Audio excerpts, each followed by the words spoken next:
Welcome to Monday Club! I'm Peter. I'm Gus. What's Monday Club? Monday Club is the only show out there where you get a second chance at your weekend. Screw Saturdays, party on a Monday. Monday is the new Saturday.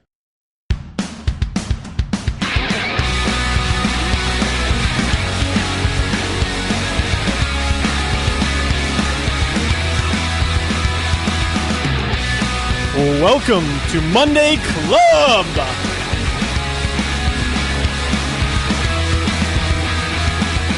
That is right, ladies and gentlemen, it's Monday. That means Monday Club. My name is Peter Bois. I'm here with my amazing buddy, Gus Davis. Welcome to Monday Club. Today, we cheers to an incredible time-lapse video. Gus wraps up 2 weeks on the road. Gus tests my football knowledge with a quiz he spent time on. I perform at a house party. Gus uses gap tape in an interesting and unique way. You need to hear this. And, of course, teachable moments. Welcome to Monday Club.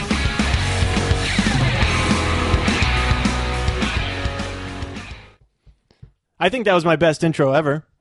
I'm going to go ahead and say that was your best intro ever, man. Congratulations. Thanks. Cheers! Cheers! It's What's Monday. Oh my god, it is so nice to see you, my friend, and welcome everyone else to Monday Club. Yes, this is the new Saturday. Or an extra Saturday in your week, shall we say. It's a bonus Saturday. It's a bonus Saturday on Monday. Just tell your boss you're not coming in today. It's Monday, the new Saturday. Hey guys, Pete, man, how are you doing, buddy? I'm doing fantastic. Yeah. That's, one word, fantastic, I guess. You know, having a pretty good day. I woke up. I worked out today. I watched this time-lapse video that you sent me about, and I laughed and was in awe. Well, I didn't laugh. I was in awe over it. I laughed a couple of times, but I think most importantly, here's the deal, guys. Today we are cheersing to a time-lapse video that I've got to say is, this guy put an amazing amount of work into some bullshittery. And listen, if you're going to do something, don't half-ass it. Just go all out for whatever you're doing, and it shall be rewarded. So this guy does a time-lapse video that was filmed between March of 2012 and April of 2015. And not only does he do it exceptionally well, he does it to music, and you basically see this man age for 3 years with his hair, his mustache, even the lines on his face deepen. It's insane, Yeah. right? But he took it to the next level, too, because he planned this before he started, so he knew he was, because he sang a song, right? Yeah, he sings a song while taking one picture at a time, and you can see in each picture him like taking the picture with him saying that part of the song. I don't know how many pictures are in this video, but enough that he fills up 2.5 minutes of him aging. Yeah.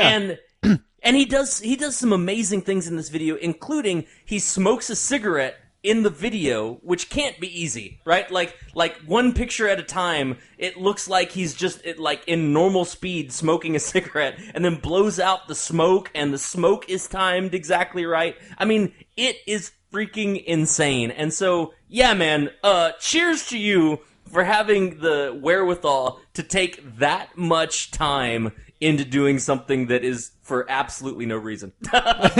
Cheers to that. Cheers!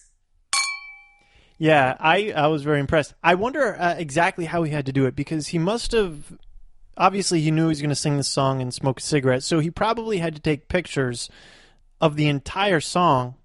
Well, in the beginning, you just have to do like the first 10 seconds of the song and, smoke the cigarette, but towards the middle, you don't know where exactly you are going to be in the song, maybe? Or do you time it out before you even start? And each picture is going to last a certain amount of time, so it's boggling my mind. I want to know how he did it exactly. Honestly, it kind of is like a magic trick, right? Because I thought the same thing. I was like, well, how did he do it exactly like that? Because his eyes are in the same spot. You can see him blink, which is impressive since, the picture of him blinking takes about 15 frames of him taking selfies over a couple of days. And what's amazing is he starts the video and stops the video at the exact same spot, as in it shows him hitting play on a a music player. He goes outside, starts the video, and then when it's done, it shows him walking back and hitting stop, so you can see basically the entire time frame that it took in the song versus him taking all of these pictures, which took over 3 years. Yeah, man, if I had to guess, I would think that he had to have sung, like, actually been singing the song each time that he took a picture so that he could try to, like, edit the video exactly right so it looks like he's just singing along. Yeah, either he owns that place he lives in or he had a 3-year lease. Because 3 years later he needed to go inside the same balcony, inside the same living room and press stop. Dude, so this brings up a question, my friend. Have you ever spent 3 years doing something like a project that you were like, oh, I'm going to start this project and then it's going to take me 2 or 3 years to finish, but when I'm done, it'll be awesome? Yes. What? Back in the day, well, magic sort of, but that's pretty general, but a specific project. I've taken years developing one act. I used to do magic competitions where you develop, 6 to 8 minute, it was a silent act, so to music, where I'd be doing doves and cards and all this moving around on stage, and I've taken years just developing that one act, and now I don't do it anymore, so it was a good waste of time. So did you really use doves? Yeah, I worked with doves. I had a whole manipulation act where I would manipulate objects and make things appear and disappear. Doves appear, things crazy, big costume change. It was pretty crazy. It's actually on my YouTube channel, buried into my videos. If you that's something that's going to get attached to this episode of Monday Club. So, man, so in that instance, did you start off that act knowing that it was going to take you years to develop, or did you start it off thinking, oh man, like a couple of weeks and I'll get it done, and then turns out that a year and a half later you're still not ready to present it? I thought it would take my entire life, so I'm not doing it anymore. So it was less time than I anticipated. Wow. Yeah. Okay. It was one of those things where I thought, well, if I develop an act that could get booked, I can just do that act for the rest of my life. But that's not how the entertainment business works anymore. Yeah, no. I'll tell you what, man, for me, I was just thinking about it. I was like, man, I don't think I've ever done anything like that. And then that's not really true. I had this really high goal of having my spare time be me take an old sailboat and strip it down and completely redo it and just have that be my side garage project, right? And so at the end of a couple of years, have this gorgeous all wooden sailboat that I would be able to put in the water and take videos of and just have this amazing, I don't want to call it an art piece, but you know what I'm saying? Like a really cool wooden boat. And I started trying to do that, and I spent exactly 3 hours on it and was like, screw this. This is never, ever going to work. You didn't even get to day 2? Oh, no, I don't. Well, that's the thing, though, right? Like, my 3 hours that I spent on it took me basically the entire summer because it's so freaking hot here. And so I would go out and I'd work on it for like 30 minutes, and I'd come back about to die of heat stroke. And then it would rain, and I would spend the next hour and a half just emptying the water from the rain that got in it, and then try to do a little bit more work, and I just never was able to be consistent enough on it. So, yeah, it did not happen. You should have always had a 6-pack every time you went out there. That might have motivated you. So, funny story, I did have a 6-pack every time I went out there. Which was the reason one? I was like, yeah, 6 it was like, in 3 hours? No, man, I tried like 3 or 4 times to work on this boat. In fact, I enlisted James to help me. And so James and I went out there, and 2 or 3 times we went out there, we really put some elbow grease into it. We looked at the clock, it had been about 45 minutes, and we were like, screw this, and we went out and had some more beer somewhere else. Nice. We don't need an excuse to drink, we can just drink. Yeah, exactly right. Speaking of drinking, what are you drinking today? Oh, well, nice transition, buddy. Boom. So, today is a special day for me. I have coffee and some scotch, So I'm mixing coffee and scotch. And to chase it, I have one of my favorites going back to the old Blood and Honey from the Revolver Brewing Company. So yeah, man, I'm double fisting it today. Nice. Sounds good. I am drinking whiskey today, Woodford Reserve, with an ice cube or two that have already melted. But it's delicious. Are you a whiskey fan? I am. Yeah, I love whiskey. Yeah, and do you like it with bourbon? Do you like it with ice? I like it both ways. Sometimes I have the cubes that you put in the freezer, and they get really cold. They're stone cubes, and you can put them in, and it'll cool your whiskey beverage without watering it down. Sometimes I drink it that way. Sometimes I put an ice cube, 2 ice cubes, 3 ice cubes, depending on my mood. Mm-hmm. Yeah. I especially like whiskey and scotch in the winter months because I don't necessarily like watering it down, but I also think that just whiskey straight when it's hot outside doesn't really work that well for me personally. Yeah. I learned something about whiskey. Can I share this with you? Oh, I'd love to learn some knowledge of whiskey. All right. So here's the deal. Some people who are kind of on the fence about whiskey, or if you have a whiskey that when you take a sip, it doesn't just blow your mind, adding ice cubes to it not only helps release some of the flavors of the whiskey, but anytime anything that you have that you're drinking doesn't taste exceptionally good to you, ice or cooling it down makes it taste better, which is why when you have a beer, for example, that isn't that great, like you got some, was that Pabst Blue Ribbon, that's not like a great beer, but if you drink it ice cold, it's still refreshing. The same principle works with whiskey. It's like if it's not that great to you, just warm, cooling it down kind of tricks your body into thinking that it's refreshing and a little bit better. So there you go. I have some science to add to this that might be true. You cannot taste anything that's cold, that's frozen. You can't. The colder it is, the less you taste. So that's why food tastes better when it's warmed up because it tastes good. But if you can't actually taste ice cream until it melts in your mouth. Did you know that? Wait, no. Yeah, that can't be true. You cannot taste ice cream until it is melted. I throw the utter and total bullshit flag on this. So, like, if you have Dippin' Dots, for example, and you put them in your mouth and you just swallow them, I can tell if those are chocolate Dippin' Dots versus birthday cake Dippin' Dots or banana Dippin' Dots. Are Dippin' Dots freeze-dried? I don't know. They're frozen. That is correct, because the layer will melt when it hits your tongue. So you will taste it, but you're actually tasting it after it's melted, at least the layer that's touching your tongue. This science may be true. You should check me on it, but I'm pretty sure I'm right. I'm pretty sure I'm right about this. All right, I love Peter's science that may be true segments. Man, well, that's cool, man. That's cool. Yeah, I think that's certainly true for beer. Like I said, I've had cheap beer that when it was ice cold was pretty damn good, and by good I mean refreshing. And there's some meads that are out there that you're supposed to drink at room temperature, and that's because they're really flavorful and you want to get the full experience. So, yeah, man, there you go. Cool. We just learned something today, Monday Club.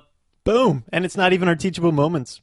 It's not. All right. That's a double dose. Hey, Monday Club. Burrs, thank you guys so much for listening and being part of the club. We love you. We truly do.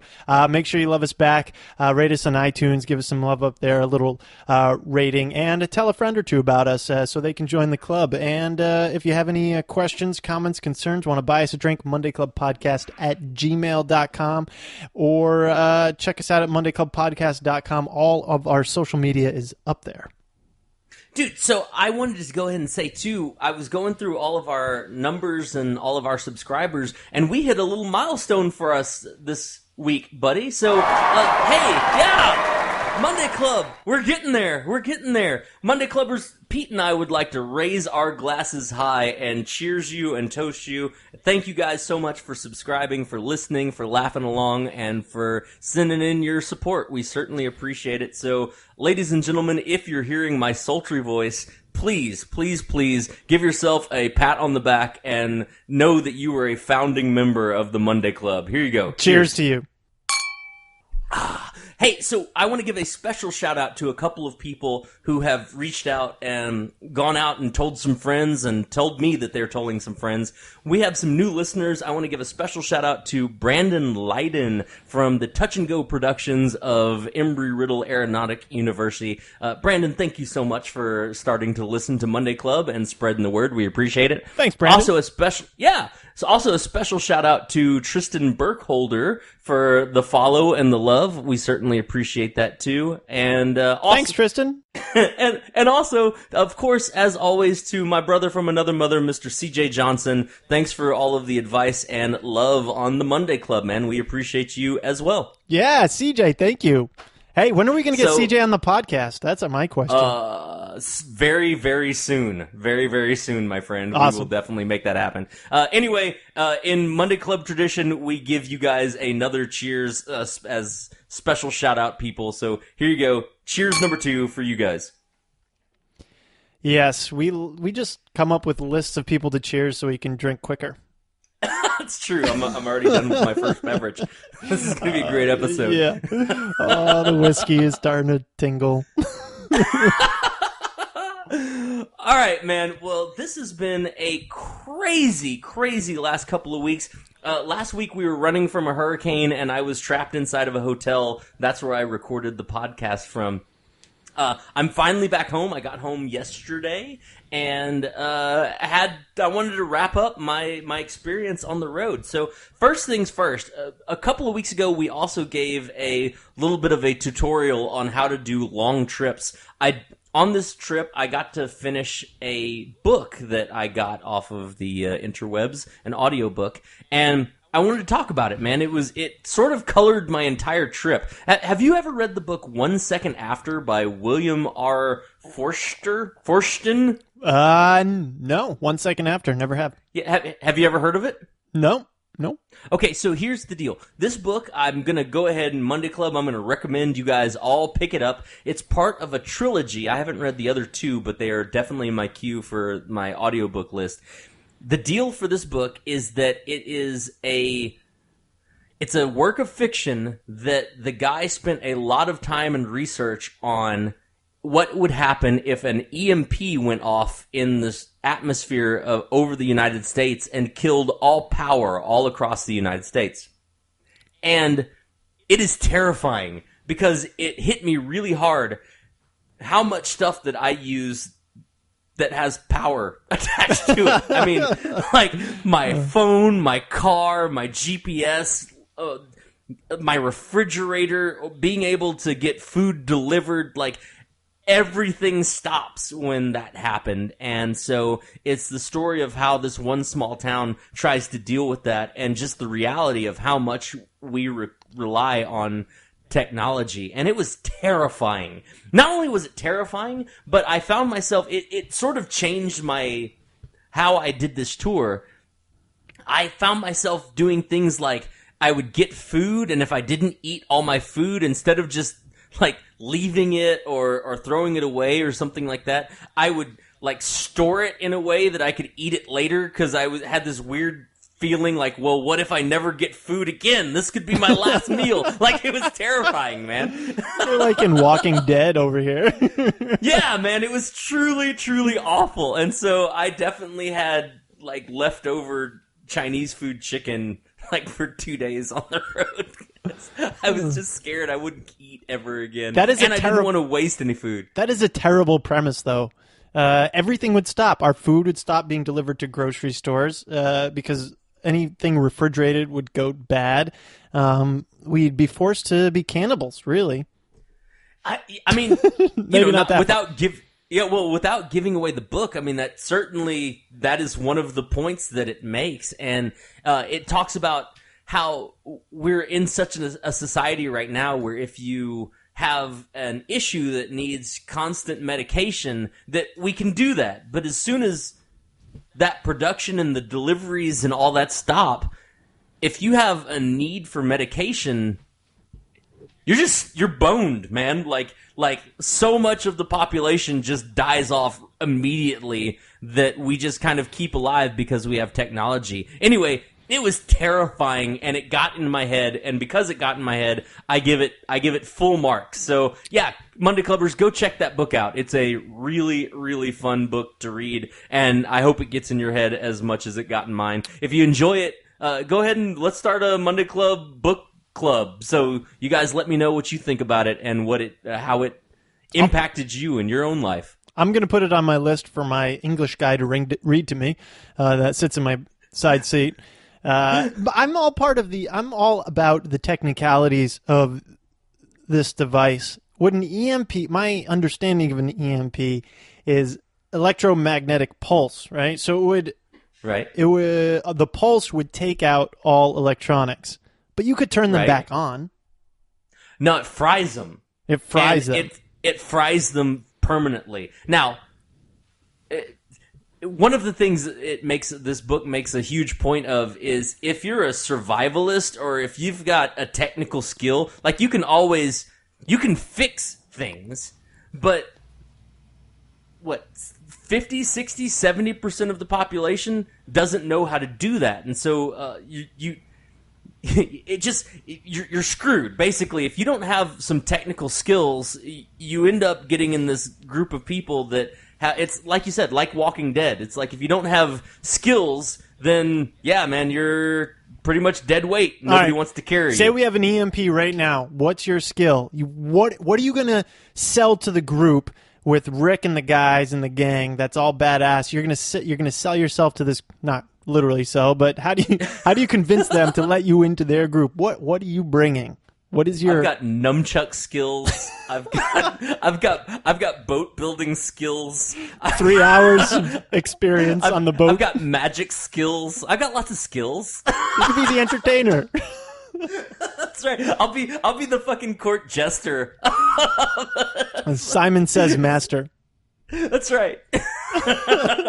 No, in all seriousness, I would probably die. That was pretty much what I came up to. I came up to the point where I was like, "Oh yeah, I'm totally hosed on this deal." Unless I could convince people that I was an army general and tell people what to do, the minute that my cover was blown, yeah, dude, I'm pretty much like wolf food. Yeah, your orders would be, go get us some food. Then they'd ask, what food? The food, kill it in the woods over there. Pretty much, yeah. Go kill it and bring it back. Okay, we did that. What do we want us to do now? Skin it and make some pork chops. Well, how do you want us to do that? Don't ask questions, soldier. Just go out and make some goddamn pork chops. It's not my job to come up with the details. I'm not a micromanager. That's right. I really hope an EMP doesn't go off before November. Do you know why? Why? Because Apple's iPhone 10's coming out in November, and I want to get my little fingers on that. Okay. So, in case you didn't know, which I can't imagine that you don't, but maybe the EMP went off in your own neck of the woods, so you don't Monday have Club would be access. screwed. We can't. Yeah, totally. Yeah, that's the end of it. Apple did their big announcement, and they announced the iPhone 8, the iPhone 8 Plus. They skipped the 9 because screw the number 9, and they went directly to the iPhone 10 that they're putting an X in the Roman numeral X in the place of the iPhone 10. The iPhone 10, as I have understood it, is $999. It's $1 shy of $1,000 before tax, and that is for the 64 gig. The 128 gig? They skipped 128. Gig. They screwed 120. There's no more 128 in the lineup. Yeah, okay. Is like $1,200, something like that? I think $1,150 before tax. Yeah, okay, yeah, before tax and all that stuff. So, look, man, I gotta say that there is no chance, none, that I get the iPhone X or the iPhone 10. None. Zero. They did nothing to impress me that this was worth the extra money. Nothing. It's not innovative. It doesn't have hard holograms. It doesn't float. It doesn't make anything different than the iPhone 8. And the iPhone 8 is just a tiny bit better than the iPhone 7. So even the iPhone 8 wasn't super impressive to me. I disagree. The iPhone 10 is I'm lusting over, drooling and lusting over. It has a full it's edge to edge screen. There's no chin or very minor forehead thing at the top. I think it's beautiful. It's all screen. How can you get that's? It has a face recognition. It measures distance with this infrared whatever sensor on the and you can unlock face your recognition. phone. The face recognition failed during their there was launch. a good explanation for that. There was a good sure, I'm sure there was. Yeah, absolutely. That did not fail. Yeah. It worked exactly the way it was supposed to because before they set up, people were looking at it, so it failed. You know how when you use your fingerprint on the iPhone and it fails to read it like 3 times, then you have to put your passcode in? That happened already before he even got to the phone. And so when he tried to open it, it said, we already had 3 failed attempts. We're going to go to the passcode. Yeah, it doesn't matter. That's still crap technology. Not only is it crap technology, but it's technology that other phone companies, other phone manufacturers have already done. The Samsung Galaxy S8 did it poorly, and pictures could open their phones. Mm-hmm. Yeah. Apple comes in and does everything better than Samsung. Dude, the iPhone 10 is more expensive than the MacBook Pro. I know. So I'm going to have a hard laptop. time rationalizing this purchase. Yeah. You can get a laptop for less than this phone. Now, I'm going to be fair because I hear some of you out there that are super iPhone fans. Yes, I get it. We use our cell phones all day, every day. Like what, 10 hours a day you look at your phone? I get it. Like that's the most used piece of technology. You use your phone more than you use your computer. Still, if one of the things that sort of makes me sad about this iPhone 10 is that for $1,000, if you lose your phone, if you crack your phone, if somebody steals your phone, that's a significant portion of your income that's going to disappear due to any of those activities, and that's we're starting to get into some serious classism, I guess, for the phone. Oh, it's always been there. There's always the iPhone classism thing, and I don't know. I want it because if I get the iPhone 8, every time I look at my phone, I'm gonna think I have the worst iPhone. I don't have the best iPhone. I'll be sad every time. Like, I could have a better one. Dude, I could have a better one. No, dude, you've totally bought in. Here's the thing. You're going to get the iPhone X or the iPhone 10, and 4 months from now, they're going to announce the iPhone 10s or the iPhone 10s Plus or the 11 or the iPhone Spartacus or whatever the hell they have next. If they call you're going to think to yourself the same thing. And I'm going to get that one. So if I just keep buying them, I'll never feel bad about having the worst one. Here's the thing, though. Oh, my God. Here's the thing. I'm on the monthly payment plan for my phone. I don't buy it outright because it's like right now I'm paying like $32 or $34 a month for my iPhone 7. And so the iPhone 8 is going to be $40 a month, and the iPhone 10 is only going to be $56 a month for the 256 gig version. That's only $16 a month difference. That's like 2 Starbucks coffees a month. Where does it stop for you, man? If I just not drink, we need an intervention. No, we need an intervention, man. I can afford this if I stop. I stopped drinking coffee recently, so I can afford it now. If I stop eating, I can afford another computer too. Look, so that's right. So a couple of days ago, I got a new app on my phone. It was a game because I was doing a lot of flying, and when I'm on planes, I get bored, and I play all of these games on my phone. And the game itself cost $4.99, and I agonized over whether I was going to spend $4.99 for a game that was going to give me entertainment for a couple of days while I was playing it, right? It was a puzzle game.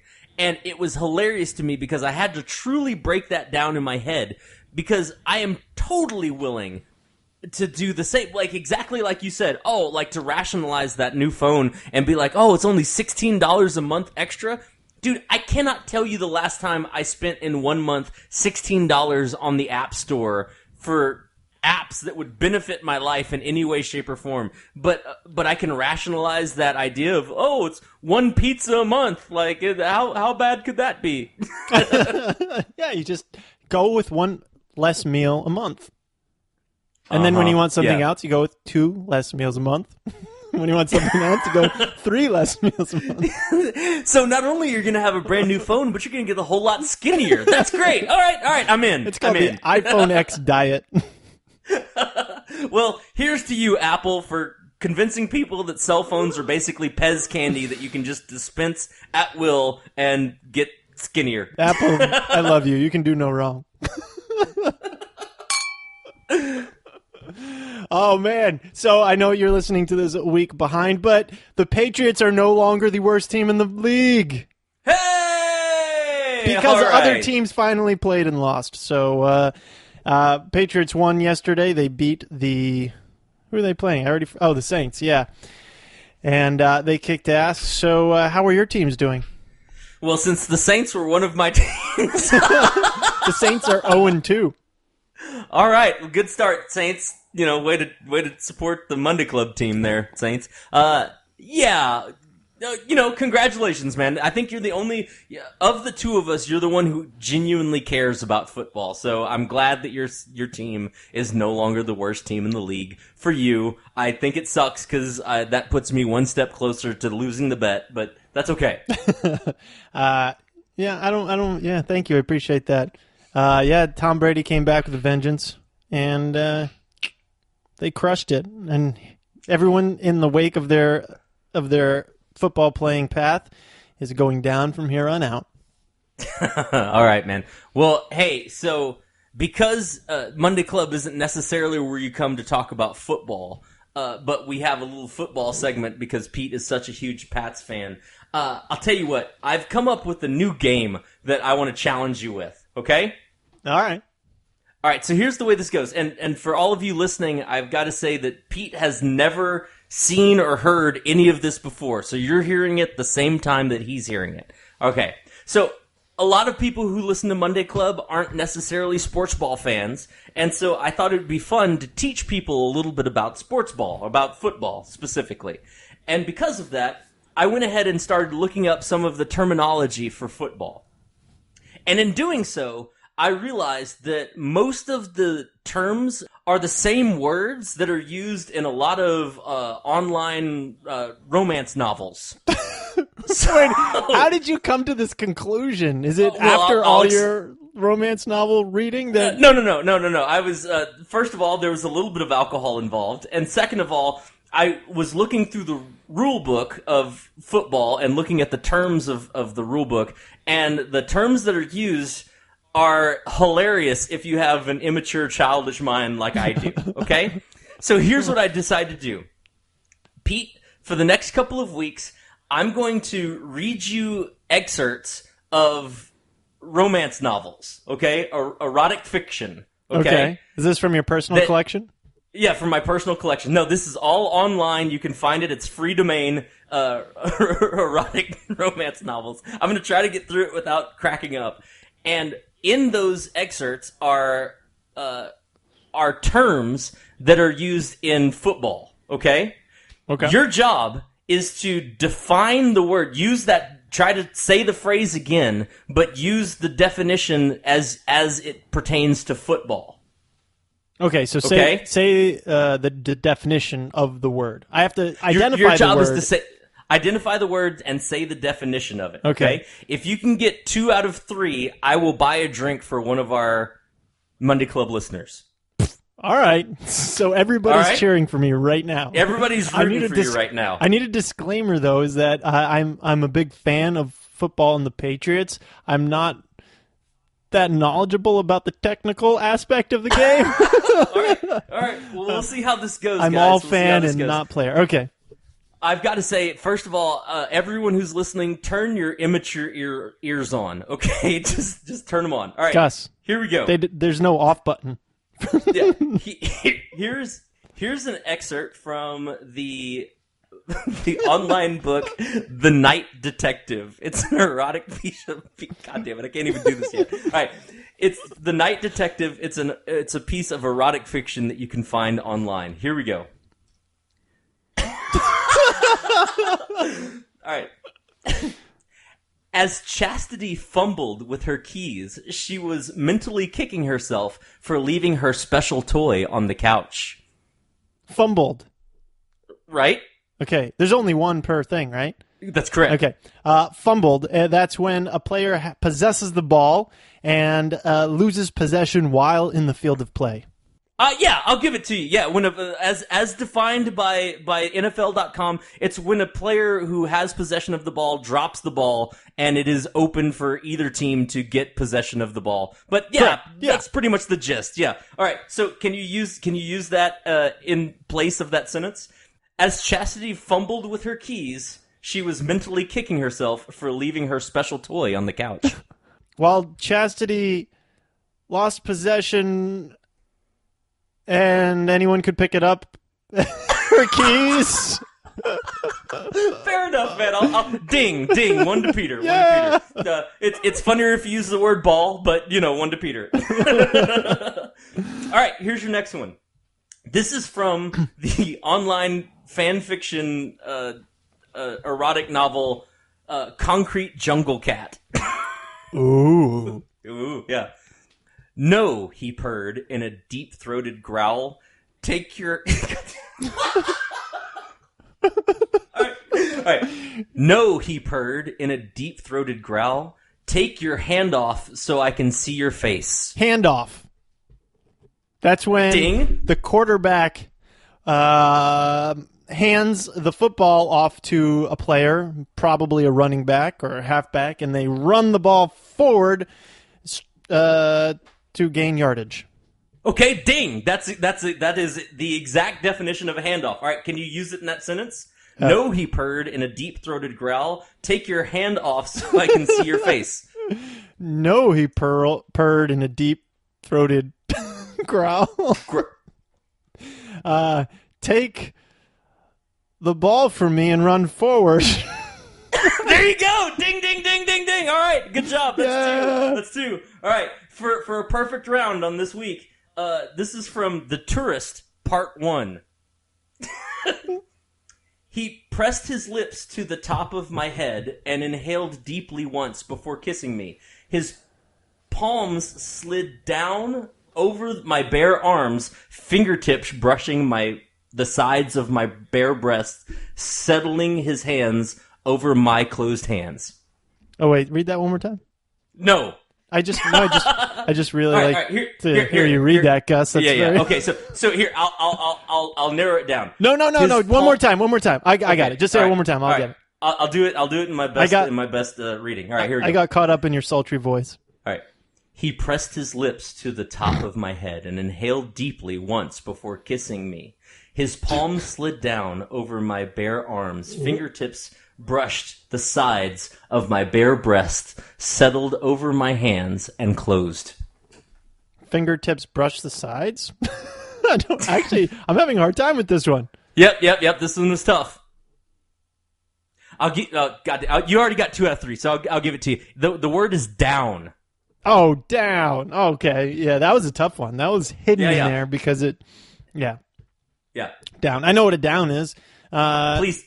Down. You have 4 downs. You have 4 tries to make it 10 yards. Each down is a try. Is that... No? When you're tackled, you become down. That's where the ball is downed. You know what? You got 2 out of 3. I'll give you 2 out of 3. Well, I already missed down it. Is technically a down is a period of action where the ball is put in play and ends when the ball is dead.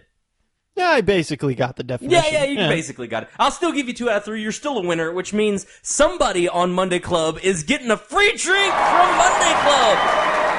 Woo! How are we going to define this? Who's getting a free drink?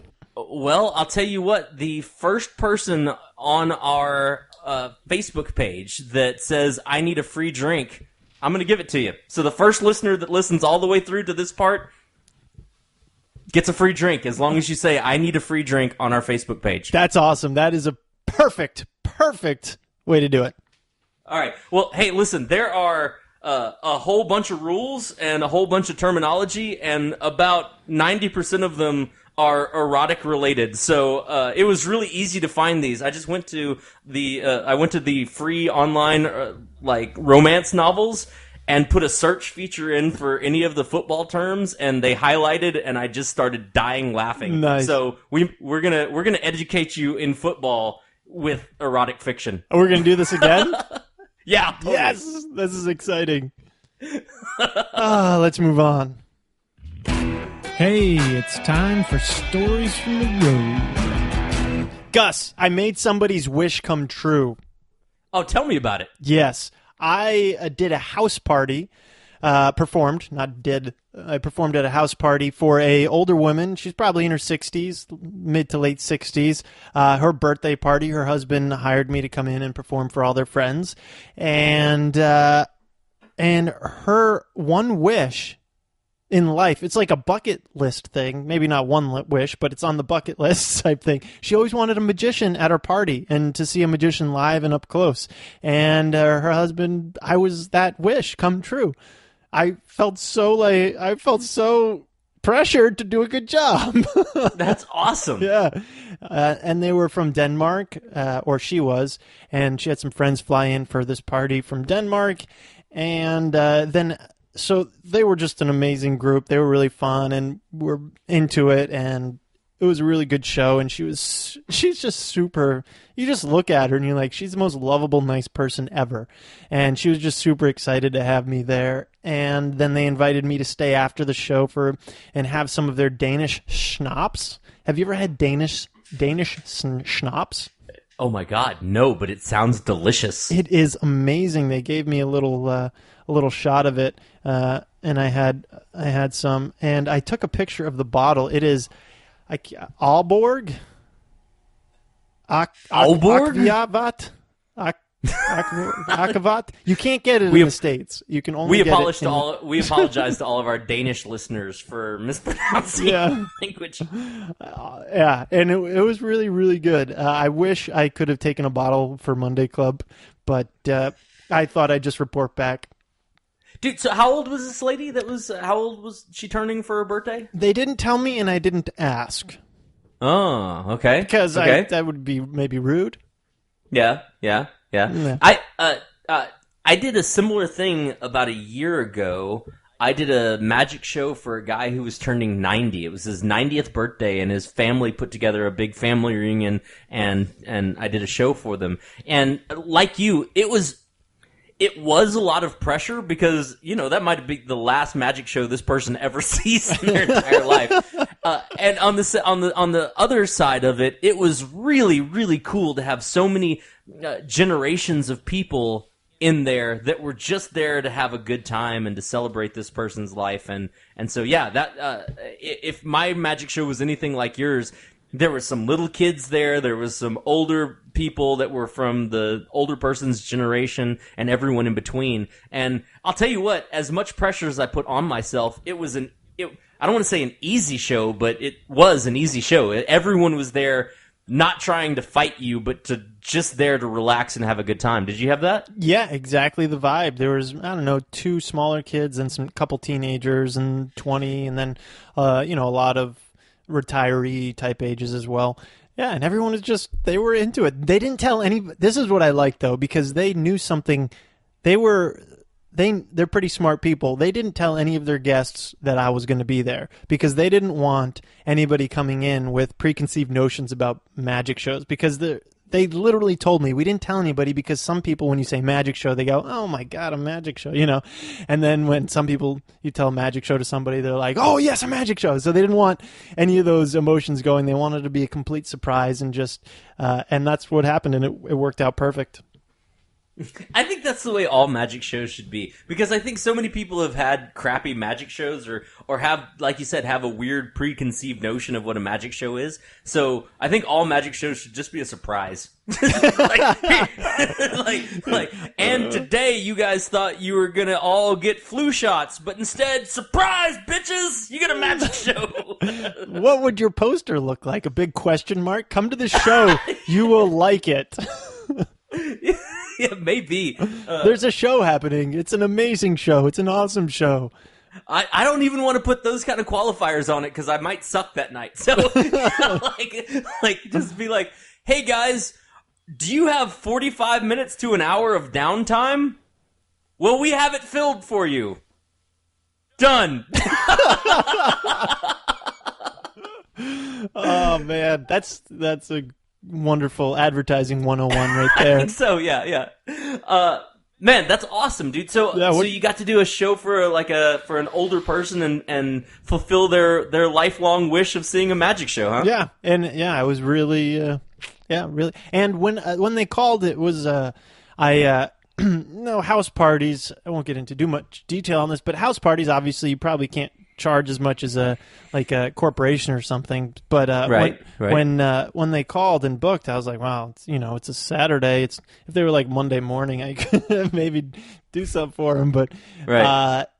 so I just kind of quoted it what I wanted and I didn't think I was going to get it, and they said yes. So then right off the bat, I'm like, oh my God, I have to do a really killer show, because when you're accepting money from a corporation or a college, I feel like it's not each dollar isn't as powerful as a dollar that one person gives you to do a show.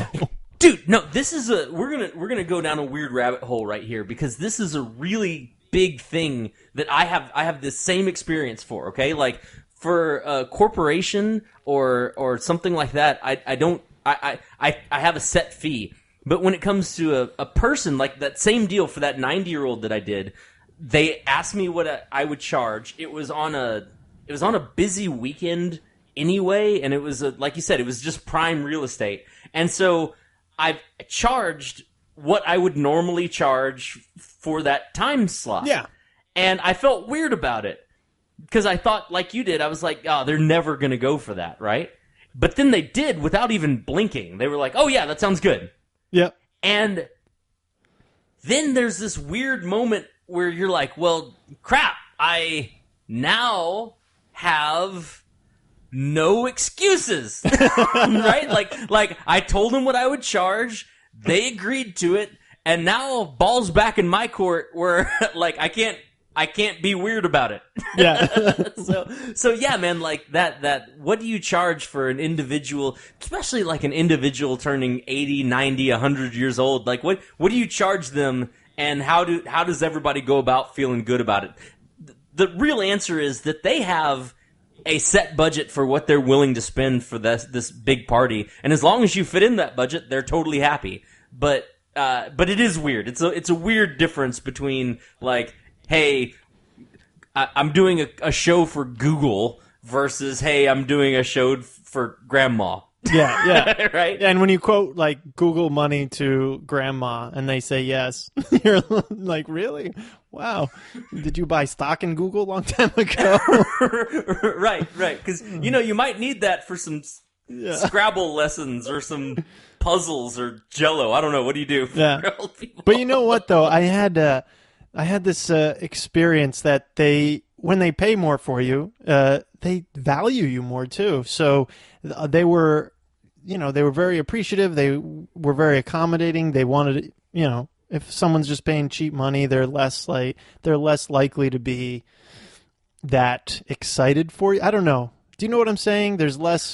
There's more of obviously more of an investment. Same when you buy a ticket to a show. Someone comes sees over the summer doing my Conjuring at the Colony show, people buying tickets, they valued the show more. So because they had to buy tickets, it wasn't a free show that the hotel was offering. I got paid because people bought tickets, and you seem to get a better audience sometimes because they've invested their hard-earned money.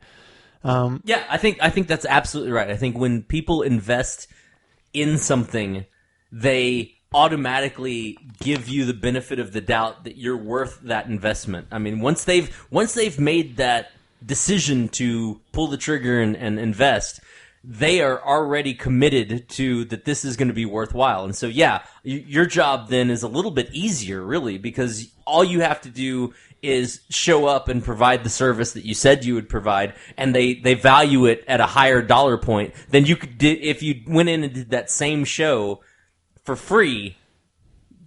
they wouldn't turn off the lights, they wouldn't turn off the music, people wouldn't be quiet. They don't have the same investment in you. I saw a video of a guy who plays concert violin and was playing this multi-million-dollar rare violin in the subways. And this guy tours the world making bajillions of dollars by being in the symphonies that he gets hired to go out and do, playing one of the rarest, most valued, most appreciated violin ever. But he was playing in the subways, and people were just walking past him. Sometimes people would toss in a quarter or $1 into his little case, but no one gave a crap. And it's just so interesting how the difference between what you've agreed upon and your expectation is and what you're invested in versus what you hear. Because he was playing the same song with the same quality, with the same enthusiasm, with the same skill, but without that upfront investment, no one cared. Yeah, and the frame around it too. It's the frame of the subway. Oh, the frame of the Met or wherever they play is more impressive. Yeah, so that was totally what I was up to.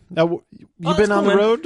You have any shows happening? Yeah, man. So I finished up my last run of shows, and first of all, let me just go ahead and say that I hate hurricanes. Hurricanes suck. For the last 2 weeks, I've been doing nothing but running away from hurricanes and still trying to make our shows. We made of this last week, we made 2 out of our 3 shows. The one that we didn't make, the school had to cancel it because they were worried about flooding and the safety of their students. The other 2 actually made, and that was really nice. One of them was in Alabama. The other one was in Daytona Beach, Florida. What was crazy about the one that was in Alabama is that I was reminded of a weird situation that happened to me. So this year, everything went fine. It was a great show on the heels of a hurricane. So all of the kids were super appreciative of the fact that we were able to make it in and perform their event. But last year, when I did this school, I had something that has never happened to me before. I showed up to the school, and for a long series of unfortunate events, I didn't have my costume. I didn't have anything to change into. So I was just wearing my off-the-street, off-the-road clothes when I was loading in, and I went back into our van to try to get my costume out, and it just wasn't there. It didn't make it to the show. And this show was out in the middle of freaking nowhere. It was 33 minutes from there at top speed to make it to the nearest Walmart. That's how rural of a show this was, right? So I left everybody in the theater to set everything up, drove as fast as I could to the nearest Walmart, and threw together a costume which looked nothing like my normal costume, but at least I got like $25 dress shoes from Walmart. I think there was a Ross that was somewhere near there, and I got a collared shirt, and I even went so far as I called the guy who was our sponsor at the school and said, "Hey dude, you and I are about the same size. Do you have a dinner jacket or like a blazer that I could use?" And used his blazer over whatever I bought from Walmart. So, anyway, man, I've had a couple of times where I just had to fake it till I made it for shows. So there was that time. It also reminded me of a time where I didn't have any black socks. Of all the things to forget, I didn't have black socks. So I just had these white gym socks and a full-on suit that I was wearing. And so to solve this problem, I just used gaff tape and gaffed around my white gym socks so that no one could tell that I didn't have any dress socks. Hey, that's the most unique use for gaff tape I've ever heard in my life. It was pretty impressive. And it's funny because honestly, no one is able to see your socks and no one would really notice. But if you were to move and your pant leg came up and they saw gym socks, that would look really, really weird. So yeah, it was a good substitute. Anyway, I was going to throw it to you, man, and ask, have you ever had to have like a weird just figure it out moment on stage or right before you went on? Oh, yeah, totally. I've forgotten my belts before, so I had to go to Walmart's and grab a belt. My show has not showed up after I land, and my baggage. What'd you do? My luggage just is not there. This happened to me twice. So I carry a little case in my carry-on luggage, which my carry-on luggage has all my clothes, and I carry this little box with some essential magic props that you just can't find quickly. And so I have that, and then I made a shopping list. So if this ever happens, I immediately find the nearest Walmart or Staples or wherever, and I have the shopping list, and I just buy all these things, and I make a couple of requests to the people who brought me, and then I can put an hour show together with stuff that I buy from the store. And, so rope, let me guess, rope, yeah. Rubber cement. Well, rope is included in my little case. Okay, so rubber cement. Don't need that. Rubber bands, decks of cards. Yeah. Baby powder? No. No. Okay, what's some things on your list? It's mostly okay. I'm gonna have to pull this up then. It's called my lost baggage shopping list. So here are some things on my list: 2 to 4 bags of Tootsie Pops, a big thick Magnum Sharpie marker, Magnum, 2 decks of playing cards, a stapler, a pair of scissors, a pack of 9.5 by 12-inch catalog envelopes, white, 1 sheet of white printer paper, 8.5 by 11, a Time magazine, an X-Acto knife, a hand towel, crayons, 8.5 by 11 cardstock, tape or a band, some sort of masking tape, and that is it. All right, all colleges listening, if you ever see Pete do a show with just those materials, you know that his luggage never showed up. You know you're getting the B show. Dude, that's not really true, though, right? Because I had that happen to me one time. I showed up at a walk-around event, and I had just grabbed the wrong case. And so I opened my case, and it had nothing in it. None of the props that I normally use for doing close-up magic.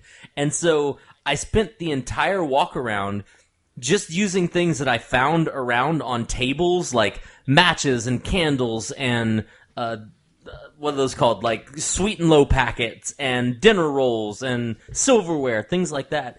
And I think that to this day, that might have been the most amazing close-up magic that I've ever done. And it was funny because obviously none of that is my A material, but I was so zoned in because I was doing this thing kind of on the fly, but with stuff that I knew in the back of my head, that it was truly impressive and very personal for everybody that I showed up with, versus doing something that I just do over and over again where all of the jokes and all the timing is just so scripted. So my guess is those times that you had to do those shows that you had to run to a Walmart or a Staples and get your props were some of the most like intense and also memorable shows that you've probably ever done. Yeah, the shows went great, which makes me kick myself in the ass, because then I think to myself, well, why the hell am I lugging around a 50-pound case all over the country when I can just... Right, when for $37.95 you could just show up at a city and just do a show? Yeah. I just bring a change of clothes, I'm good. You ever have to rent out a hotel room at the Motel 6 for an hour? I mean... because my wife listens, no. One of these times, no, I haven't. One of these times, I lost my bags.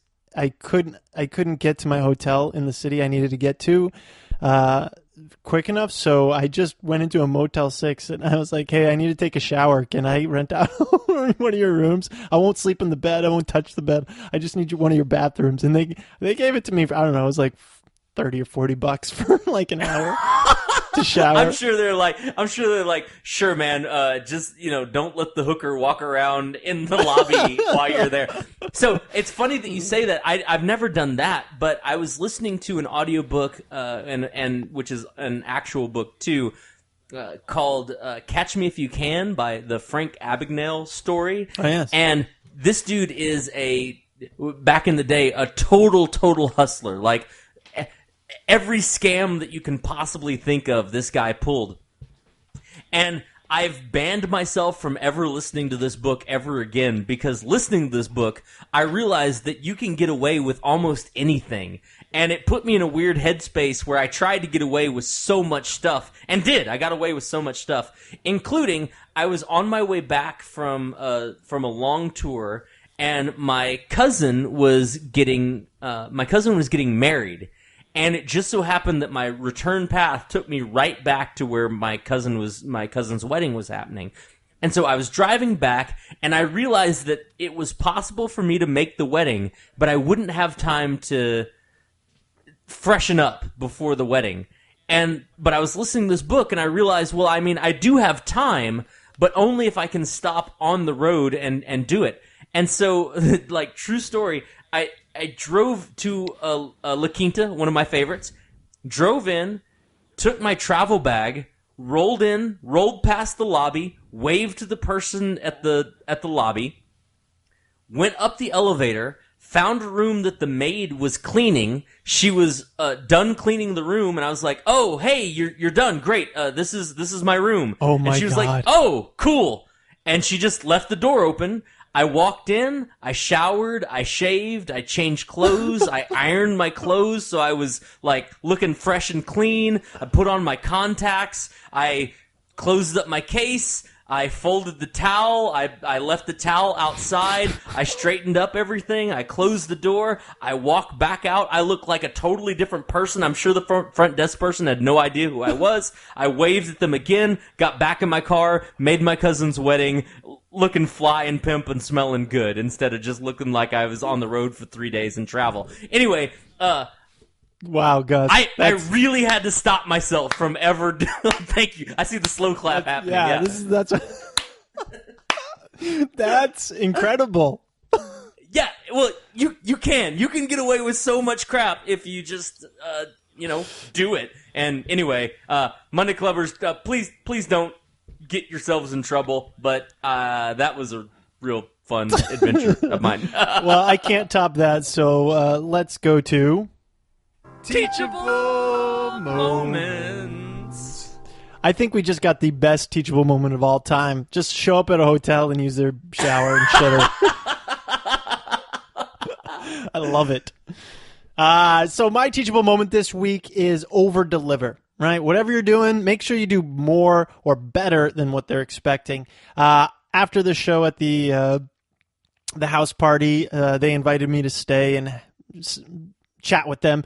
And, being a magician, people always have questions. So staying after and chatting with people is, I feel like, over-delivering. So I hung out. Even though it was fun, I had a good time. There's really it was only time for me. I felt like a rock star because everyone was interested in what I was doing, so I got to answer questions and just hang out. And then, someone asked me, "Oh, do you have any tricks you'd like to do that you didn't get to do tonight?" And so I broke out a deck of cards and did another 10 or 15 minutes for them, just hanging out, having some drinks, and they really appreciated that. And plus, I felt a lot of pressure to make them feel good because I was her wish. But seriously.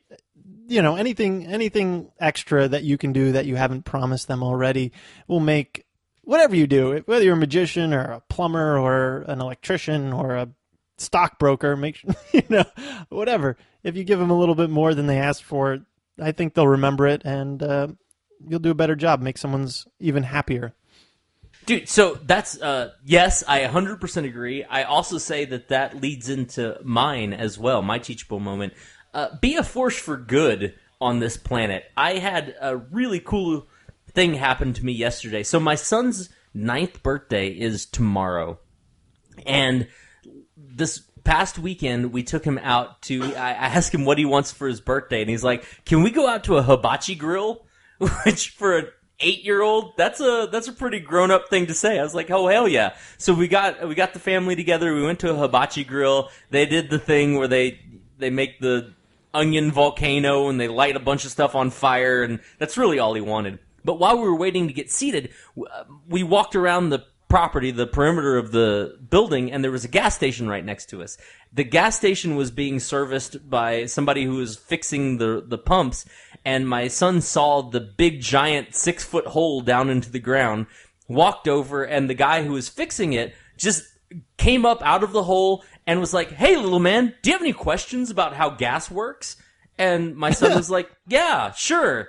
what is that? And pointed. And the dude took about 15 minutes of his own time to explain all of the ins and outs about how gas tanks work and about how all of the safety systems that they have. And it was like getting to watch something on how it's made, except for he got a one-on-one with it. Anyway, it was super cool that he took the time, and it made Bryce feel super cool.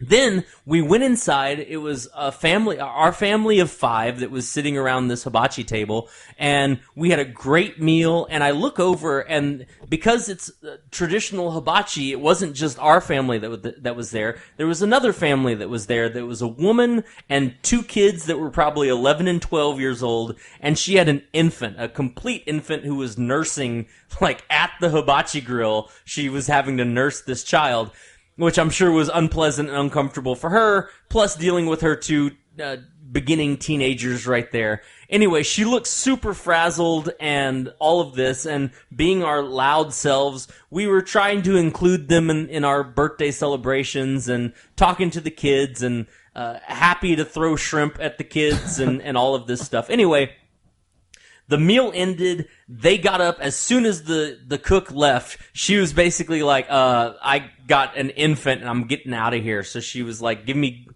to-go boxes for all of this stuff, and her kids left. We finished our meal and we took our time. We laughed. We had a good time. And then the bill came, and the bill said $0.00. Also, the tip has been taken care of. Wow. And we asked our waiter what was happening, and that woman had paid for our family of 5 to have hibachi. She just wished Bryce a very happy birthday. Oh. And it was like, man, what a cool thing to happen. And like I said, that woman was at her wit's end trying to take care of her family all by herself.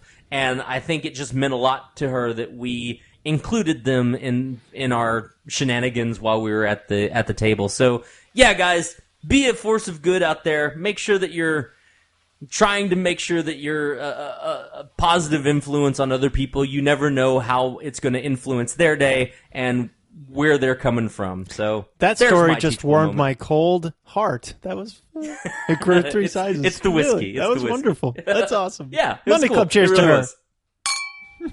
Yeah. Well, thank you guys for being part of Monday Club. Are you done? You good? Yeah, I'm good. The last thing I want to do really quick is, once again, because we've been driving through Houston and Atlanta and Florida, I want to just make a quick charity plug. You guys, if you have the ability to donate to any of the charities, we have them up on our website as well for Monday Club. Please take a second, even if it's $10. $10 can get a whole lot of water to people who are still without water. And guys, thanks for being part of the club. We love you. We love you.